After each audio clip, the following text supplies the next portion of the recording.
Nous nous retrouvons pour un nouveau rendez-vous d'actualité sur 10e rue Télévision. Madame, c'est à vous que nous suivez en ce moment. Bienvenue, mais avant tout, les grandes lignes.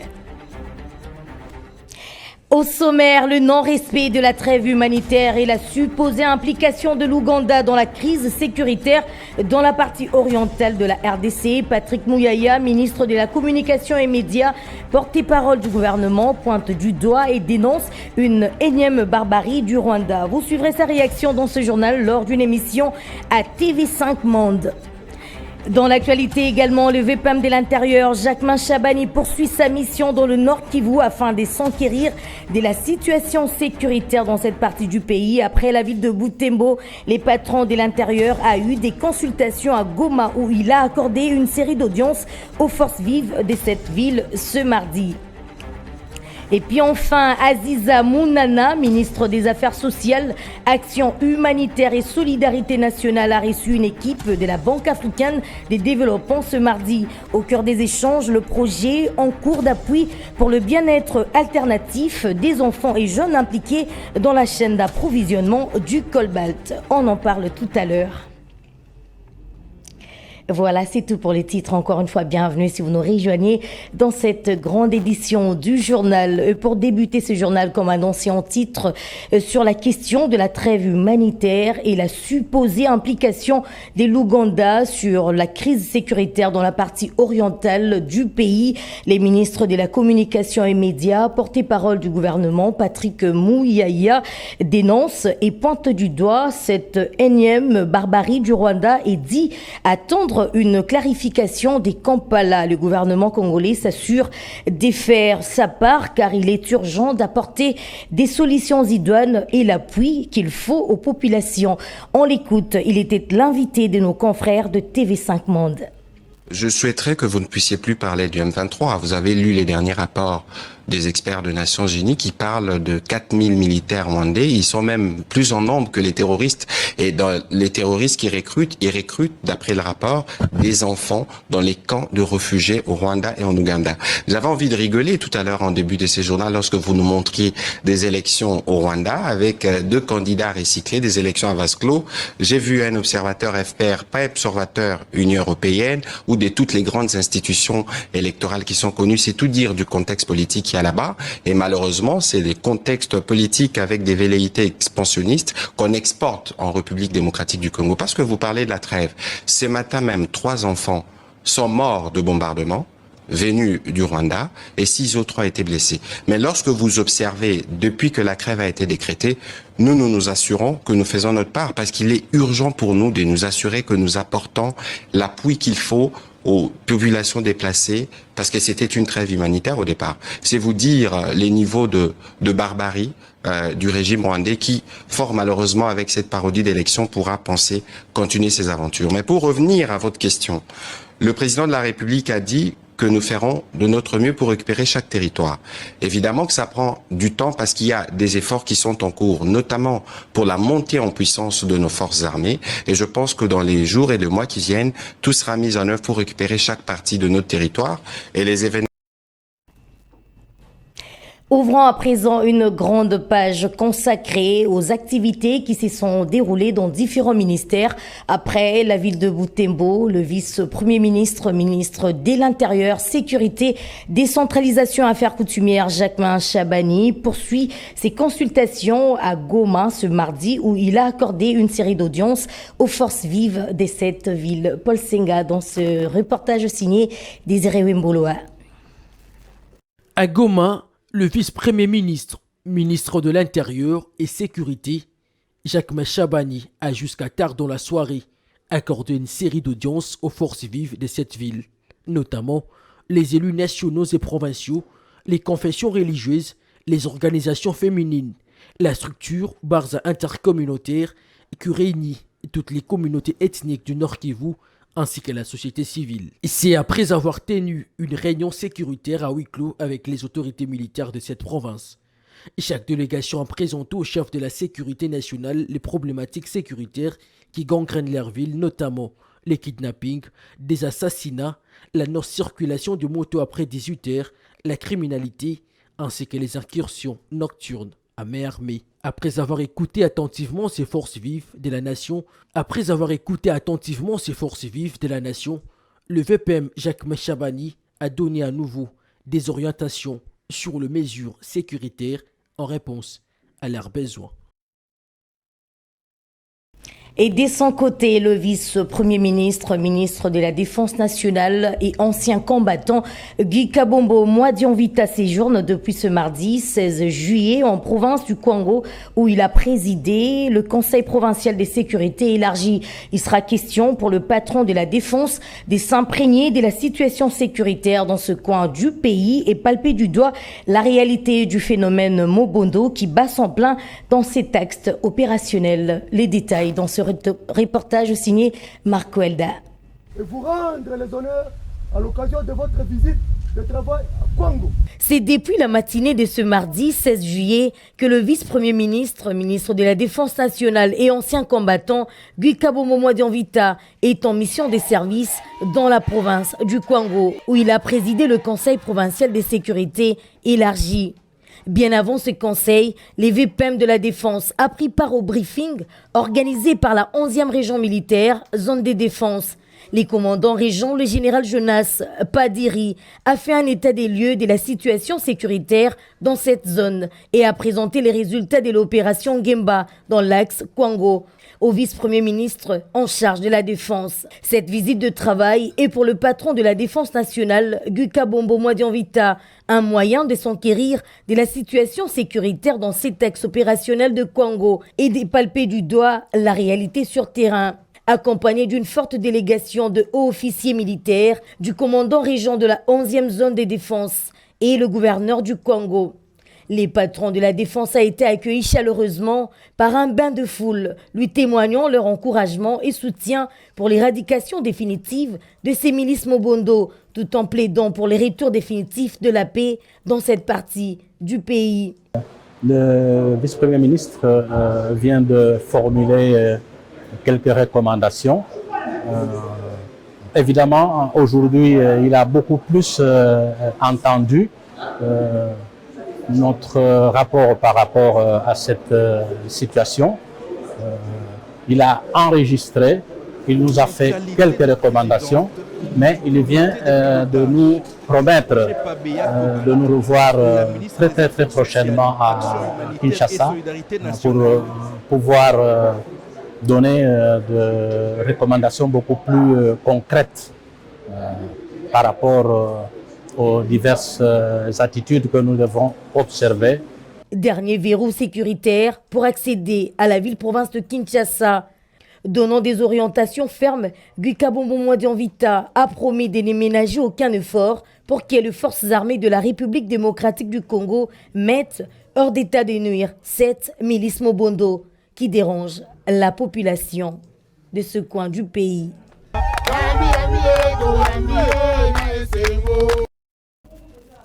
Parlons à présent de l'Union européenne qui s'engage véritablement à soutenir le secteur énergétique en République démocratique du Congo. C'est ce qu'a affirmé l'ambassadeur de l'UE, Nicolas Berlanga Martinez, au sortir de l'audience que le ministre des Ressources hydrauliques et de l'électricité, Teddy Luamba, a accordé à sa délégation en son cabinet de travail ce mardi 16 juillet. Teddy Guillet nous fait le point.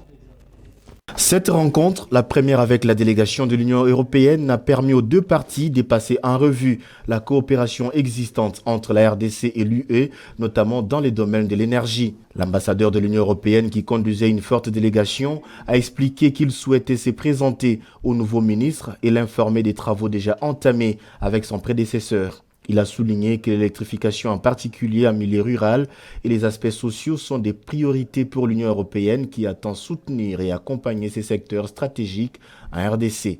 Tout d'abord, en tant qu'ambassadeur de l'Union européenne, j'ai voulu me présenter au nouveau ministre et pouvoir lui expliquer quels sont les travaux qu'on avait déjà entamés avec son prédécesseur. Et surtout me mettre à sa disposition pour l'Union européenne l'électrification en général, l'électrification rurale, les côtés sociaux de tous ces efforts pour nous sont très prioritaires. et on espère pouvoir compter, pouvoir appuyer, accompagner ces efforts. La RDC, qui dispose d'un important potentiel énergétique, compte tout mettre en œuvre pour enclencher les développements par ces secteurs. Le ministre Teddy Luamba s'est montré confiant quant à la poursuite de cette coopération et sa capacité à relever les défis du secteur et faire profiter au pays toutes ses potentialités. Restant dans l'exécutif, où le ministre du Commerce extérieur, Julien Paluku, s'active dans la promotion des exportations des produits congolais à l'étranger. Il a reçu dans son cabinet de travail Yigoen, CEO de Women, Wejen, Yoxiang Agriculture Group. Au menu, l'accompagnement des agriculteurs locaux et l'exportation des produits made in Congo vers la Chine. Images et commentaires avec Paul Senga. La Chine, par l'entremise du CEO de Hunan Ruanji Waxiang Agriculture Group, Yigawen, a formulé de nouveau sa demande de milliers de tonnes de produits congolais, plus particulièrement le café, le cacao et les piments très appréciés par les Chinois. Cette bonne nouvelle a été livrée à Kinshasa au ministre du Commerce extérieur Julien Paluku Kaongia par Yigawen, CEO de Hunan Ruanji Waxiang Agriculture Group. La définition de la stratégie d'accompagnement des agriculteurs locaux congolais qui doivent être regroupés au sein des coopératives agricoles, ici avec l'appui du ministère de l'Agriculture et du Développement rural, a été au centre de cette réunion stratégique. Le ministre du Commerce extérieur appelle les Congolais de rentrer dans leur source, à savoir l'agriculture, et car la stratégie de promotion des exportations de produits congolais et la diversification du marché mise en place par son ministère constituent un instrument d'accompagnement des agriculteurs et de promotion de leurs produits sur le marché international, a-t-il insisté. Après la réadmission de la RDC à l'AGOA, une loi américaine qui permet aux pays d'Afrique subsaharienne éligibles d'exporter la plupart de leurs produits aux USA et sans droit de douane et sans obligation de réciprocité, un accord commercial définissant la liste de produits congolais admis sur le marché chinois sera signé, soupé et pour ainsi sceller ces partenariats. Et les contrôles de la qualité des produits sera renforcé par l'Office congolais des contrôles qui sera doté de laboratoires ultramodernes certifiés pour ainsi rendre compétitif le produit congolais sur le marché international, a conclu le ministre du Commerce extérieur. Vous l'aviez également suivi dès l'entame de cette édition du journal. La ministre des Affaires sociales, Action humanitaire et solidarité nationale, Aziza Mounana, a reçu ce mardi 16 juillet une équipe de la Banque africaine de développement au centre des échanges. Le projet en cours d'appui au bien-être des enfants et jeunes impliqués dans la chaîne d'approvisionnement du cobalt, projet mis en œuvre depuis 2019 dans les provinces du Haut-Katanga et Lualaba. Désiré Wemboloa.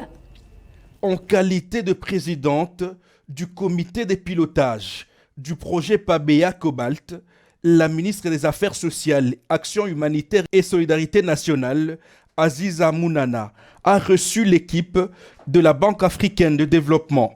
Au menu de leur échange, le projet en cours d'appui au bien-être alternatif des enfants et jeunes impliqués dans la chaîne d'approvisionnement du cobalt, mise en œuvre depuis 2019 au niveau des provinces du Haut-Katanga et du Lualaba. C'était normal que nous venions échanger avec son Excellence sur un secteur vraiment stratégique dont elle a la charge et qui est aussi stratégique pour le groupe de la Banque africaine de développement. Après avoir eu une oreille attentive, le directeur général adjoint de l'Afrique centrale et responsable pays pour la RDC a apprécié la détermination et l'expérience de la ministre des Affaires sociales et Action humanitaire, Aziza Mounana, dans l'autonomisation financière de la femme qui a toujours été son cheval de bataille depuis plusieurs années. À ce niveau, nous avons beaucoup appris sur cette vision qui est en ligne avec ce que nous voyons même dans nos projets, qui ne sont pas que des projets, mais c'est pour améliorer le bien-être de la population, en particulier la femme. Et son Excellence a beaucoup insisté sur l'autonomisation de la femme. Ce projet consiste à construire 18 centres de promotion de l'entrepreneuriat de jeunes en agro-business centres de formation professionnelle.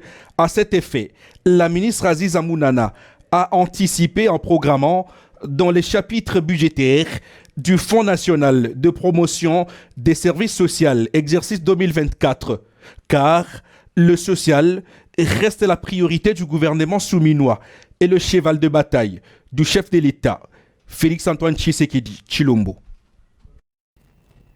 Les ministres de l'Industrie et Développement de PME et des PMI, Louis Watoum, à l'écoute des agents et cadres du secrétariat général du 10 ministères situé au 4e et 6e étage de l'immeuble Likasi à Royal, où il s'est rendu lundi 15 juillet dernier pour s'enquérir de leurs conditions de travail. Suivez.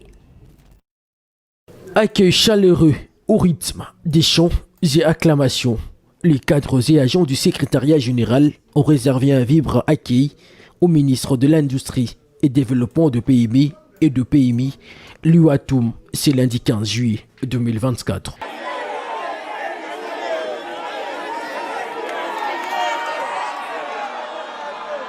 Dès son arrivée, le ministre Louis Watoum fait la ronde tour à tour des différents locaux du ministère situés au 4e et 6e étage de l'immeuble Likasi à Royal, afin de s'imprégner des conditions dans lesquelles travaillent ceux qu'il appelle la mémoire du ministère. Et sensible à leur doléance, le ministre de l'Industrie et Développement de PME et PMI, Louis Watoum, a eu de mots justes, plein d'espoir, en s'adressant à l'ensemble de ses collaborateurs, cadres et agents de l'administration centrale en lingala, l'une des 4 langues nationales. Naoki bosengi na boleli naoki mingi.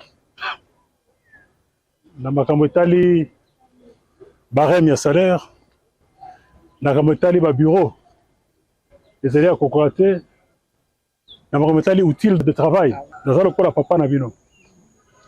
Nakoki te okendela la pongi ya malamu na yebake bino boza na bozangi. Ça veut dire quoi? Pasi nyonso boza nango. Oyo nga na kokosala na niveau na ngai na kosala. Oyo nga na kokoka te. Naza na mokonzi likolo na ngai.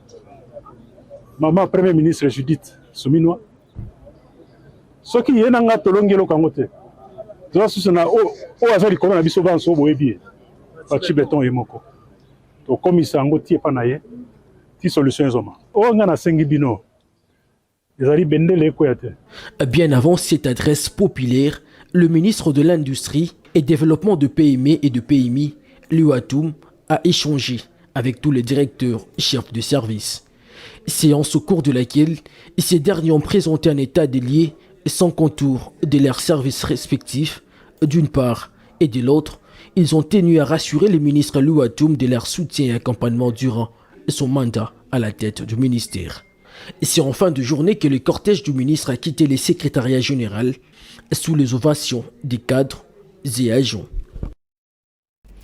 D'un ministère à un autre, le ministre des Hydrocarbures, Aimé Molendo Sakombi, était en visite à Mwanda, dans la province du Congo central, où la production pétrolière s'y localise. Il était question pour ces derniers de voir la lumière dans son secteur, étant donné que c'est une source potentielle de stabilisation afin de matérialiser la vision du chef de l'État, Félix Tshisekedi. Le détail avec Clarisse Mbouy-Kabedi.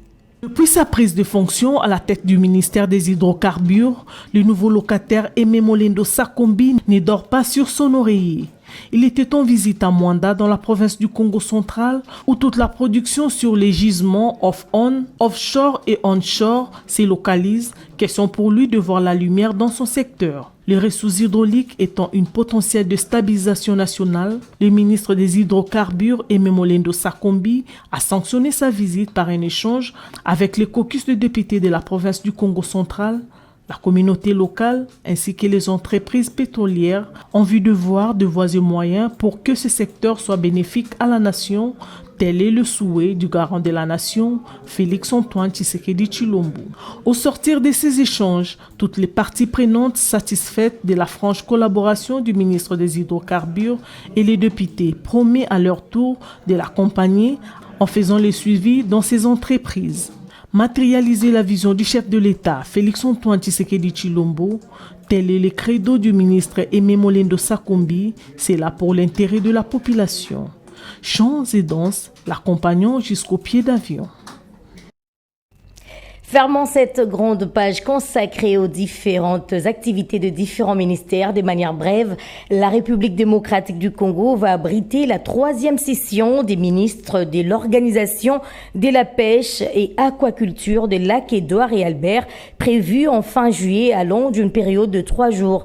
Pour rappel, en un mois et quelques jours seulement, à la tête du ministère de Pêche et Élevage, Jean-Pierre Chimanga, ministre tutelle, change les donnes et en définissant la politique dans ces secteurs, en réactivant la direction des services vétérinaires pour la protection de la santé animale et lutter contre la pêche illicite et illégale. Un plan fillé, tel est son cheval des batailles. Nous y reviendrons avec force et détails dans nos prochaines éditions. Changeons de chapitre pour parler de la situation sécuritaire dans la partie orientale du pays après la prise de parole du rebelle Corneille Nangaa dimanche dernier à la célébration eucharistique dans une paroisse à Rutshuru. L'église catholique prend ses distances et qualifie cela d'incident inattendu via un communiqué rendu public. Quant à ces sujets, le politique interrogé en ce jour trouve que l'église catholique serait en connivence avec le rebelle opérant dans la partie est du pays. Chris Mukuna et Germain Mondoko. Nous, en tant qu'intellectuels, nous ne pouvons pas accepter que cette église, qui a beaucoup de fidèles congolais, et aujourd'hui cette église se permet de recevoir dans l'une de ses paroisses un ennemi, un rebelle, un envoyé du Rwanda devant cette population et après médiatiser cela. Je crois que c'est une vaste blague que l'Église catholique doit cesser immédiatement. Tous les signaux sont au vert. Ils montrent effectivement que l'Église catholique est toujours dans sa démarche criminelle de déstabiliser la République démocratique du Congo.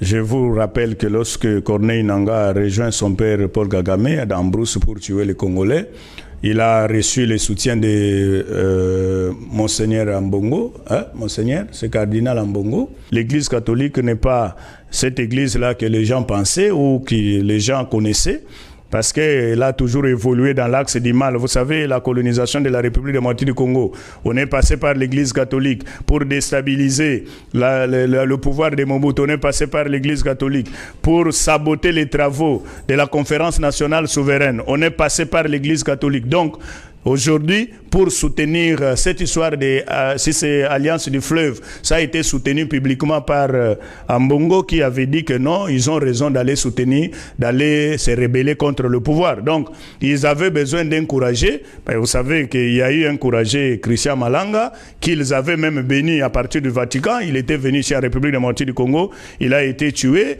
Quelques temps après, on a commencé à dire non, les photos là, non, c'est parce que tout ça, ce ne sont pas des réunions dans ce sens-là. Alors que la justice congolaise avait déjà lancé un mandat, une invitation à Cardinal Ambongo pour qu'il vienne s'expliquer sur toutes ces choses ici. Mais actuellement là, les gens ne peuvent pas encore douter parce que ils ont vu qu'effectivement M. Ambongo continue à soutenir la rébellion en République démocratique du Congo.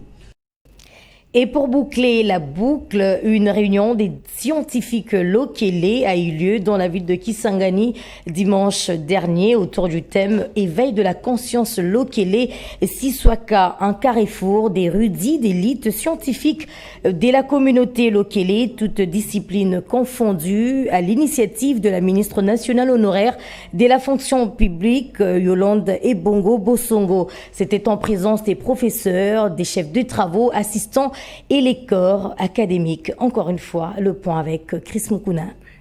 3 allocutions se sont succédées prononcées respectivement par les orateurs du jour, à savoir Madame Yolande Ebongo Bosongo, ministre national honoraire de la fonction publique, professeur Jacques Riverain, directeur général de l'ISP Kisangani et des monseigneurs Lotika Bangala. C'est Yolande Ebongo Bosongo qui commence par vanter les potentialités qu'offre la Tchopo, province dans laquelle vit la communauté Lokele. Notre Tchopo, l'une des plus grandes provinces de la RDC, dispose d'importants atouts pour son développement, en ce qu'elle renferme d'innombrables potentialités naturelles et humaines devant favoriser une croissance forte et durable que nous retrouvons notamment dans le territoire d'Isangui chez nous. Malgré ses potentialités, elle continue à payer le prix le plus cher de toutes les dynamiques de belligérance depuis 1960. Il est temps de décider sur l'avenir de la communauté Lisungameli Lokele, Dixit Yolande Bongo Bosongo, qui insiste sur le renforcement du leadership des Lokole dans les concerts tant provinciaux que nationaux. Chers scientifiques, réveillons-nous. Aussi souhaité, car l'heure a sonné. C'est à nous aujourd'hui de décider sur l'avenir de notre chère communauté Lisungameli Lokele. Mettons donc nos intelligences au service de celle-ci. Le jeu des questions-réponses clôture cette grande cathédrale du savoir. Fin de ces journaux, Madame Suessi. Vous nous avez pris en cours des diffusions avant de nous dire au revoir. Je vous rappelle l'essentiel à retenir. Le non-respect de la trêve humanitaire et la supposée implication de l'Ouganda dans la crise sécuritaire dans la partie orientale de la RDC, Patrick Mouyaya, porte-parole du gouvernement, pointe du doigt et dénonce une énième barbarie du Rwanda. Vous avez suivi sa réaction lors d'une émission à TV5 Monde. Dans l'actualité également, le VPM de l'Intérieur, Jacques Machabani, poursuit sa mission dans le Nord Kivu afin de s'enquérir de la situation sécuritaire qui prévaut dans cette partie du pays. Après la visite de Butembo, les patrons de l'Intérieur a eu des consultations à Goma ce mardi où il a accordé une série d'audiences aux forces vives de cette ville. Et puis vous aviez également suivi Aziza Mounana, ministre des Affaires sociales, Action humanitaire et solidarité nationale, qui a reçu une équipe de la Banque africaine de développement ce mardi. Au cœur des échanges, le projet en cours d'appui pour le bien-être alternatif des enfants et jeunes impliqués dans la chaîne d'approvisionnement du cobalt. C'en est complètement terminé pour ce soir, Madame Sieu. Tout le plaisir était mien de vous présenter ce journal. Merci également à toute l'équipe rédactionnelle et technique, sans oublier Jackson Ibuta pour le montage. Au revoir, on se retrouve demain à la même heure avec le même plaisir.